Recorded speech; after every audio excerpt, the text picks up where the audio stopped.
Thought I was cleaning crime scenes for the past 2 years. I just found out what I was actually doing. Our job is simple, make it look like nothing ever happened. Blood, pee, poop, saliva, and every other bodily fluid that is produced during a crime is removed with highly specialized equipment. We got paid extremely well and we were specifically told to keep everything top secret. I just never understood the horrifying reason why.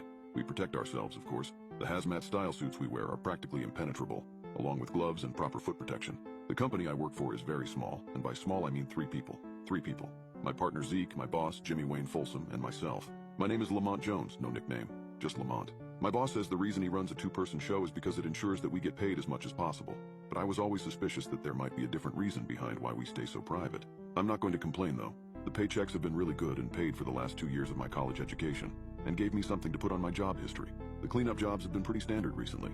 Wednesday we had a cell phone alive that didn't require much work, just replacing carpet, cleaning the walls, and removing a queen-size bed. I missed Thursday because of an interview I had at a coroner's office. As much as I love this job, something always seemed off, so I applied to some other jobs just in case. The interview seemed to go very well. I showed up early and had to sit in the family conference room before the coroner came and retrieved me herself. She asked me if I liked my job, which I replied to vaguely, saying that it has paid the bills and I don't mind doing it. She went through some of the horror stories they see every day and assumed I could handle it. She asked very little of my education. It was mainly questions about dependability and gore tolerance. She gave me a tour of the facility and showed me her current case. It was a young woman who had been found in a drainage canal in the district. I vaguely knew where she was talking about because Mr. Folsom lives over that way. She told me there had been several cases of missing women as of late, and of course, they end up here when they are found. I was told Human Resources would contact me within 2 weeks if I'd been selected for the position. I still haven't heard anything, but it's only been 4 days on Friday. I helped Zeke finish the job he had started the day before. It was a stabbing. I always hated working a job where an inappropriate assault took place. It gives me really bad vibes knowing someone was taken advantage of in the very room I'm standing in. For some reason, murder, kidnapping, and all of that doesn't bother me as much as SA. I guess being raised by a single mom who dated plenty of creeps just makes me feel especially empathetic to those victims. Prior to starting this job, I didn't know how much SA really happened, but we work a huge number of cases where it's involved. That brings us to today. This morning, Mr. Folsom called and told me the location of today's job. It was a woman who had been strangled and once again, inappropriately assaulted. There wasn't much to clean. Just remove some furniture, remove potential areas of DNA, and perform a general cleaning. While Zeke and I are out in the driveway hosing off an area rug, an older, bespectacled lady approached us. "Hi, is everything all right here? My name is Dorothea Vaughn. I'm Leslie's neighbor." The woman adjusted her glasses to take a better look at us. "Oh yeah, we work for Crime Scene Solutions. We're here cleaning up," I said, holding the hose to the side so she wouldn't get wet. "Oh dear, what happened? Is Leslie all right? I just saw her the other night." The woman craned her neck to look towards the front door and placed her hand over her chest. I glanced at Zeke, who just looked down while taking the host from me.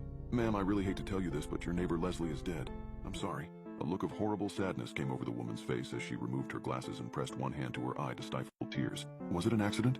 Or did somebody—" She trailed off, not wanting to think of something that horrible happening to her friend.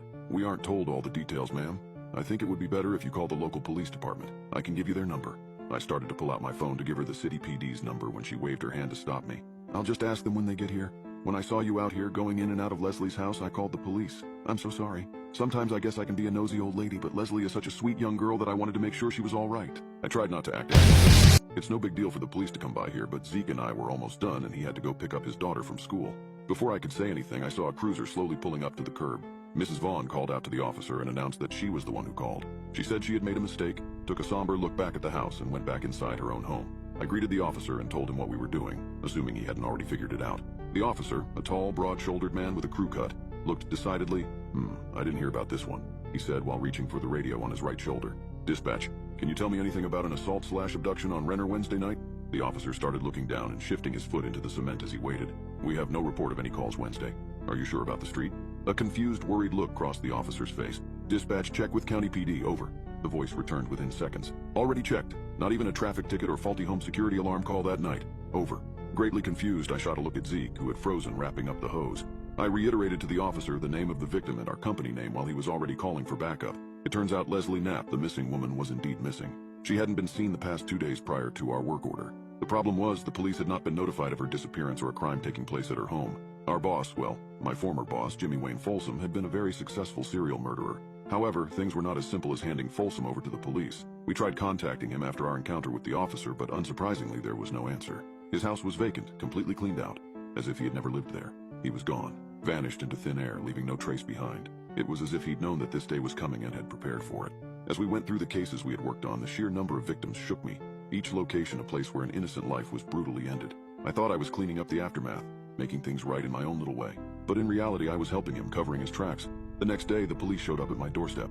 They had a lot of questions. They asked about Folsom, about the job, how we got the work orders, every detail they could squeeze out. I answered as truthfully as I could, my mind still in a haze, still trying to process everything. Meanwhile, Zeke wasn't handling the situation too well. He had a daughter, and this whole thing was hitting him hard. His face was pale, eyes wide and vacant. The realization that we had been aiding and abetting a serial murderer was a hard pill to swallow. The guilt was eating at him. After hours of questioning, the police left, but not before giving us a stern warning to not leave town. Zeke went home and I was left alone with my thoughts. My phone buzzed, breaking the silence of the room. It was a text from an unknown number. I opened it, and a chill ran down my spine. The message read, "Well done, Lamont. You've been a great help. Best of luck with your new job." I was left frozen, staring at the screen. The message was from Folsom. He was watching. I just hope I won't be his next victim.